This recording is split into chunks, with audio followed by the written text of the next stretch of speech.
over 55 years, your source for agribusiness news and features from around the Southeast and across the country, focusing on one of the nation's top industries, agriculture.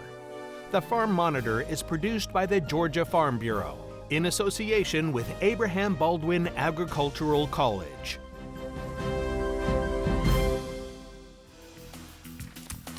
All right, welcome friends and family. Hope your week is winding down on a positive note. And if you don't mind Jennifer and I bragging for just a bit, trust me when I say that we have the best jobs in the world. Why? Well, because we get to bring you stories like the ones you're going to see today. That's right. Yes, informative and entertaining, but enough bragging. On with the show. Straight ahead, Georgia cotton growers are facing some of the toughest times in decades, but a new spending bill could finally bring the relief they've been waiting for. What it means for the state's second largest crop and why the changes couldn't come at a better time. Heavy rains, hurricane damage, and rising costs. Yes, Georgia's pecan growers have been through it all this season. But new research is giving them tools to push through. Plus, time once again for everybody's favorite part of the show, meals from the field. And today, we're talking green beans, not the boring kind you push around your plate. Oh no, we're taking them to a whole new level. All this and so much more starting right now. For years now, cotton farmers in Georgia have been stuck selling their crop for about the same price as 50 years ago. That's made it tough just to keep the lights on, but a new spending bill could finally bring some relief. Damon Jones stopped by one of nearly 50 meetings across the South to see what it could mean for growers. With Georgia being the second largest cotton producing state in the country, keeping its growers up to date with all the recent policy changes is essential for the future of the industry. And that is not lost on the National Cotton Council, as they recently played host to a series of informational meetings around the state. We are doing these actually across the Cotton Belt, both this week and next, and really it's important for growers to understand what the new provisions are of the One Big Beautiful Bill Act and what the new choices are and the new levels of support, because this is going to affect some of the decisions that they have to make, particularly as they move toward the 2026 crop. And really, with the financial situation that's out there now for growers, I mean, it couldn't come at a better time in terms of trying to help with some of the pressures they're facing. This piece of legislation provides a bit of clarity for the cotton industry during these uncertain times, as the most recent farm bill, which was passed 7 years ago, had become outdated. We started this process in 2021. We were hoping we were going to have a farm bill in 2023, and then one in 2024. And we're very grateful to have gotten the assistance from Congress and the administration that we got. But it certainly was a long time coming. The safety net was still there, the holes just got bigger. And so this sort of shores some of that up, at least for the time being. However, the big question on every grower's mind is, will all these changes actually be good for their bottom line? It is, and I think when we look at some of the changes, one, there's a significant increase in the reference price, which is that support level that's used in the PLC program. That's up about 14%. There's also an opportunity for some farms to add base acreage. And then finally, there's some critical changes for crop insurance. It's going to give some more affordable options to growers to provide higher levels of coverage that they need. Even though this might be a step in the right direction, there are still a number of issues that must be addressed in the coming years. Admittedly, cotton industry is in a rough spot right now. So these policy changes are beneficial. But they're not everything that's going to help that producer's bottom line. And like I said, there's some other issues that the industry is tackling right now, some of which are policy related, but they're all focused on demand and consumption. Those will be aimed at reversing a trend that has seen the amount of cotton being grown within the state fall over the past few years. You know, timing is everything. Cotton producers in the state are really facing a hard time. You know, when you look at our traditional acreages, we're the lowest in cotton that we've been since 1992 or 1993, somewhere in there. So that's a big enough alarm, in my opinion. Reporting from Tifton, I'm Damon Jones for the Farm Monitor. Like the cotton industry, Georgia pecan producers are facing tighter margins and tougher decisions than ever before. That's why researchers and industry leaders are stepping in to provide updates and new solutions. John Holcomb shows us what they're learning. Recently, pecan growers gathered for their annual Fall Field Day, a day that allows producers from around the state the chance to fellowship, get updates on the latest research, and hear from industry experts, something that's vital to the success of the industry. With the research being done here, they don't get to see this facility but every 3 years. So this is a new opportunity for new growers and existing growers to see what research has been done in the past 3 years and see what new developments have been done, what new varieties are being worked on, and different disease protection as well. While there, attendees also got to get an update on this year's crop from Lenny Wells, Extension Pecan Specialist with the University of Georgia, who spoke about the growing season and the many challenges this season's rains presented. With pecans, most of the varieties that we grow, they're susceptible to a disease called pecan scab. And the more rainfall you get, the more disease pressure there's going to be, and you have to spray more. One of the issues that we've run into in years like this one, it rains so often that, especially growers that have a large acreage, they really can't get over their acreage before it rains again. And sometimes they'll get caught trying to spray and it'll rain and wash some of it off, then they have to go back and spray again.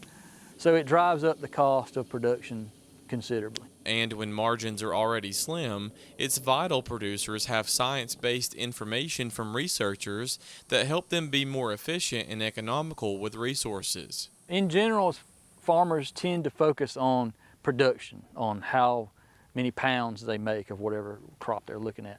But probably a more important figure to look at is the net return. And that goes back to the cost of production. So we're always looking for ways that we can cut costs without hurting the yield. However, despite the challenges with this year's growing season, alongside the damage caused by Hurricane Helene last fall, Wells says that though this year won't be a bumper crop, it's still a decent one due to damaged trees actually producing pecans. In that area that was damaged by Helene, we've seen something very surprising that we have not really seen following one of these storms before, where a lot of the trees that were left actually came back with some crop this year, some more than others. But the trees did try to put on a crop. And normally what we see after those hurricanes is that they completely take that next year off from trying to produce any nuts. And then the year after that, they make a huge crop. But this year, something was different. The trees did try to put on a crop. Some of them dropped some of those nuts later on. Some of them put on better than others. Reporting in Tai for the Farm Monitor, I'm John Holcomb. You smell that? That's garlic butter and a little bit of heaven. But don't fill up just yet, because after the break, Dr. Tracy Brigman's showing us how one pan, a few simple ingredients, and about 20 minutes can turn dinner into a Greek-inspired masterpiece. Meals from the Field is just heating up.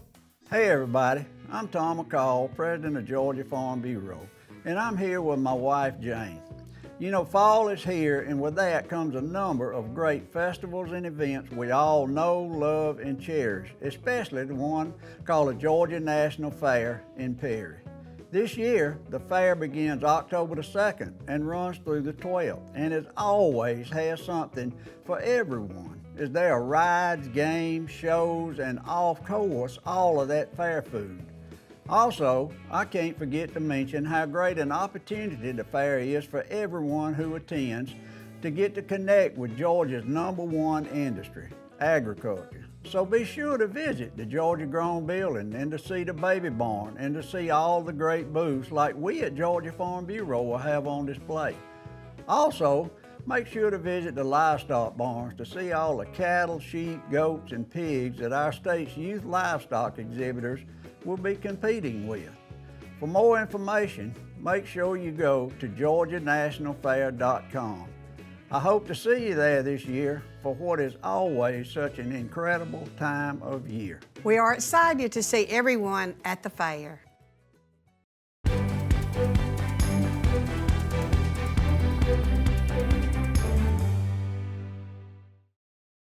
Wondering what makes a food sustainable?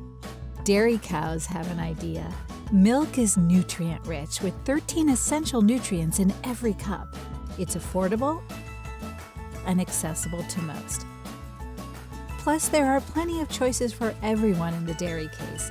It's even environmentally friendly. U.S. Dairy's greenhouse gas footprint is less than 2% of the national total. Dairy Cows, powering a sustainable world one glass at a time. Visit our website for more resources.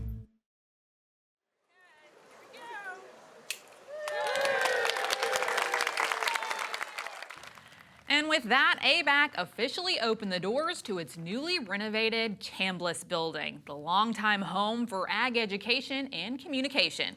Inside, the upgrades are hard to miss, from modern labs to flexible classrooms, all designed for the next generation of ag leaders. For department head Dr. Sally McHugh, the moment was about more than new walls and fresh paint.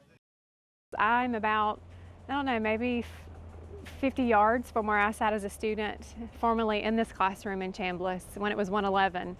So I say it's fun to think that I've come full circle and now sitting almost in the exact location of where I started as a student at ABAC.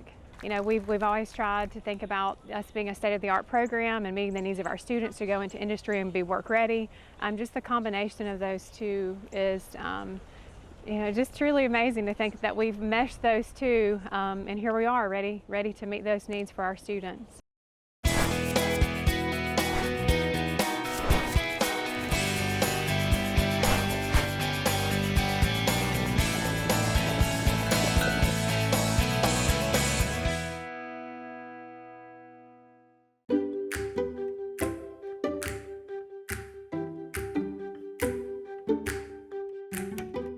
You are looking at the inside of the Food Principles Lab on the campus of UGA, home to America's favorite dietitian. That would be the only, Dr. Tracy Brickman. Good to see you again, Tracy. Was that too much of an intro for you? No, not at all. I knew you'd like it. So, no, actually, yes, good to see you again. And today our focus is going to be everybody's favorite, green beans. Yeah, absolutely. So green beans they're so versatile. You can use them as a side dish, part of your main dish, salad, soups. So we're going to start out with garlicky green beans with crispy onions. It's kind of a deconstructed green bean casserole without all that cream soup. So I started out, I prepared my crispy onions ahead of time. This is one onion that I sliced very thin into half moon shapes, and I mixed them up with a 1/4 cup of flour and a teaspoon of salt, and I shallow fried them in canola oil, about 2 inches of canola oil, and that's till they crisp up, and I'm draining them on a paper towel. I'm gonna put those off to the side because that's gonna be my topping. Okay. So now we'll make the garlicky green beans. In my skillet over here, I have 3 tablespoons of butter that I melted over medium heat. I want to add 3 cloves of garlic that I minced. And just give that a little stir. You can hear them kind of sizzle a little bit. After that, this is 1 pound of green beans that I washed and trimmed. Okay. So we're going to add that to the pan. There for you. Oh. And just give that a little stir so that they get covered with the butter and garlic. And then this is a 1/2 cup of low sodium chicken broth. I chose low sodium. You can always add salt, plus the butter has salt in it, so we're gonna go ahead and pour that in. Give a little bit of liquid for them to cook in. And then a dash of pepper. I'm gonna put the lid on this, keep it at medium heat, and I'm gonna cook it for about 5 to 7 minutes till they're as tender as you like. Some people like them more tender than others, so anywhere between 5 and 7 minutes. So we're going to top it off with, that's a cup of sharp cheddar cheese that is grated. You can choose medium or mild. I like sharp. Stir. You can stir it in. We're gonna pop the lid back on and put it back on the heat just till the cheese is melted. Once that's melted, I can plate it and put my crispy onions on it, and we have our garlicky green beans with crispy onions. Moving on, time to break out the gloves if you have them at home. That's right. You don't have to use gloves. I like using them when I'm mixing chicken. So we're gonna do a super simple, I love sheet pan dinners. So this is a Greek sheet pan dinner with green beans and chicken. Okay. So we're gonna start out with our oven preheating to 450. And then we're gonna mix our chicken together. So this is 2 pounds of chicken breasts that are cut into 4 or 5 even strips. You can buy already cut chicken tenders if you want to save time, but they are more expensive than if you cut it yourself. So that's 2 pounds. To that, we are going to add the juice from 1 lemon. So that's about 2 to 3 tablespoons. And then a teaspoon of black pepper, a teaspoon of salt, a teaspoon of smoked paprika, 2 tablespoons of olive oil, and this is 4 cloves of garlic that I minced. Once you have all those ingredients in, you're going to mix it together so that the chicken is well coated. Then we're going to put that to the side and start working on the green beans. New set of gloves. Don't want to use the old one. Absolutely. New set of gloves. The other ones are in the trash. So now we're going to put the vegetables together, which is going to feature green beans. So this is a pound of green beans that I washed and cut the tips off of. We're going to add to that 1 large onion that I chopped. Chopped is not a specific size, just kind of about the same size. This is a pound of baby potatoes that I washed. I have a 14.5 ounce can of petite diced tomatoes that we're going to add. This is the juice from half a lemon. This is 1.5 teaspoons of dried oregano. I couldn't find any fresh. If I were to use fresh, it'd be 2 tablespoons fresh, but I had to use dried. This is 2 tablespoons of fresh parsley, and then I also have some parsley to put on top for later. A teaspoon of pepper, a teaspoon of salt, and 2 tablespoons of olive oil. And we're gonna mix that together like we did with the chicken. So once it's well combined, we're gonna pour this vegetable mixture onto a 12 by 17 or as close to that as possible sheet pan. I like lining it with parchment paper for ease of cleaning. You certainly don't have to.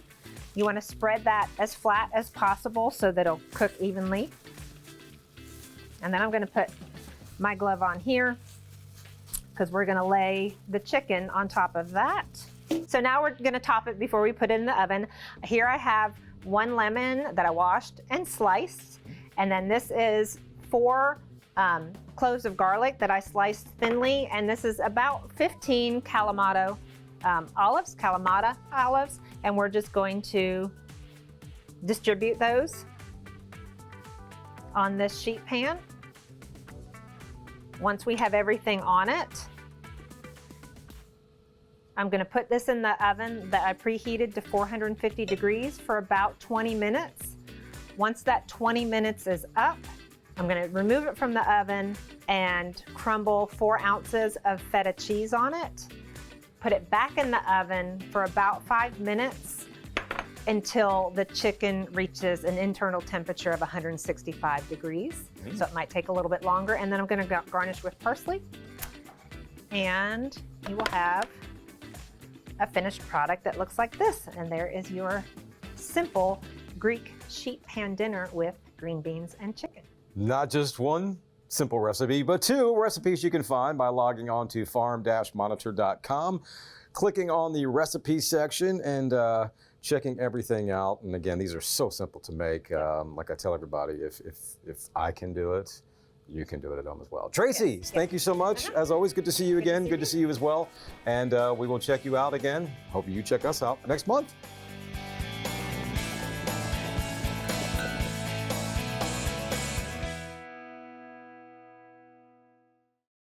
So are those oak trees on your property looking a bit worse for wear this season?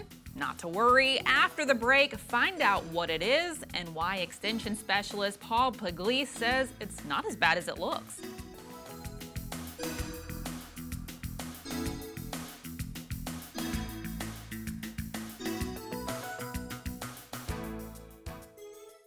This year our fair theme is Welcome to Paradise, so everything tropical. We'll have the Mai Halanis, Polynesian dancers, we'll have some steel drum players around, so anything tropical you can think of, we'll have it here. I'm really looking forward to our free concerts this year. Some of those will be Tracy Lawrence, The Fray, Morris Day and the Time, and Shenandoah.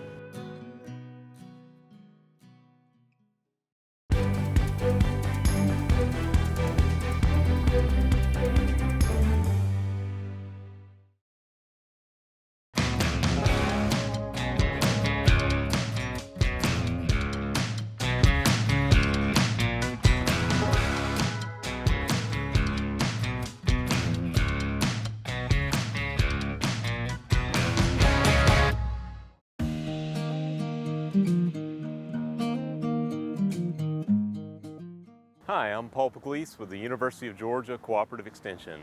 Today we're looking at an old oak tree.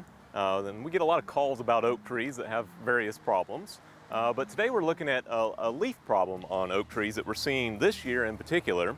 And if you look really close at the leaves, you'll see the leaves are getting lots of spots on them. The spots may start out really small in the springtime. Sometimes they'll get sort of a yellowish discoloration around the spots. And then as the spots get a little bit bigger, as the season progresses, they'll get sort of these blister-like pustules on the back sides of the leaves that kind of swell up, where the cells are actually multiplying very rapidly in a response to a fungal disease. And we actually call this disease oak leaf blister. This is one of the more common diseases that we see on oak trees in Georgia. And it affects pretty much any oak tree species. Some oaks are maybe a little more susceptible than others. In this case, we're looking at a water oak, which is one of the more common oak species, especially in North Georgia here. And it is very susceptible to this particular disease. Now, this disease is something that it'll come and go. Some years are going to be worse than others, kind of depending on the weather. When we have a lot of cool, wet weather in the springtime, we tend to see more of this type of disease infection occurring, and it tends to spread more rapidly. And it can get very dramatic to the point where, you know, a really wet, rainy spring, almost every single leaf on that tree will be infected. In fact, I can hardly find any leaf on this tree that is not infected with oak leaf blister right now. And as the season progresses, it gets even more dramatic. These blisters continue to swell up, they start to deform the leaves, and it looks really bad. So what's interesting is this disease is, because it's not really harmful to the tree, it just looks bad. It's not something that we recommend spraying for or treating for. And from a practical standpoint, it's really not easy to spray a large tree anyway. You'd have to hire an arborist, and by the time you notice the symptoms of the disease, it's too late to spray anyway. The spores of this disease are actually wind-blown in the early spring, and they are dispersed, and actually they'll carry over on the buds in the wintertime. And so the disease is already present before the leaves even come out in the springtime. And so if you were going to avoid this disease, you would have to spray right at bud break and during that leaf expansion in early spring to avoid this disease problem. So again, by the time you notice it, it's kind of too little too late to do anything about it anyway. The only time we might think about spraying a tree is if it were a young tree, a really small tree that you just planted for the first couple of years. Maybe you're trying to keep some of the stress off of that tree from any diseases. You could use a fungicide. You would have to, again, spray that right at bud break and during that early leaf expansion every 7 to 10 days in the springtime. But otherwise, this is a disease that we generally don't worry about on oak trees. So if you have any more questions about your trees or diseases and insects that might affect trees and shrubs in your landscape, reach out to your local county extension office by calling 1-800-ASK-UGA-1 and go to our website at ugaextension.com and continue to follow us on the Georgia Farm Monitor.